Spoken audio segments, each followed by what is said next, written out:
तालुक्यातील तळीये गावावर दरड कोसळून झालेल्या दुर्घटनेला 4 वर्ष होत आली आहेत। दुर्घटनेनंतर गावच्या पुनर्वसनाचा निर्णय सरकारने घेतला, मात्र आजही दरडींची टांगती तलवार डोक्यावर घेऊन इथले ग्रामस्थ जगतायत। अद्यापही पुनर्वसनाचं काम पूर्ण झालेलं नाहीये। 271 पैकी आतापर्यंत केवळ 66 कुटुंबांचंच पुनर्वसन झालंय आणि पुनर्वसनाच्या प्रतीक्षेत असलेले ग्रामस्थ पावसाळ्यात सुरक्षित आसरा शोधतायत। अतिवृष्टी सुरू झाली की ग्रामस्थ भयभीत होतात।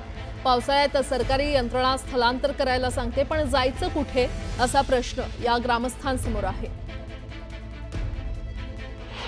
आम्हाला त्या ठिकाणी पुनर्वसन आहे, पण ते पुनर्वसनाचं कामच अपूर्ण आहे। सगळं पुढची घरच नाहीत, 66 घरं झाली। त्याच्यानंतर आता त्यांचं काम कुठल्या घराचं जोत्याचंच काम चालू आहे, तर कुठल्या घराला भिंतच उभी करतायत असं व्यवस्थित। आणि मेन म्हणजे तिथं पाण्याची सोय नाही।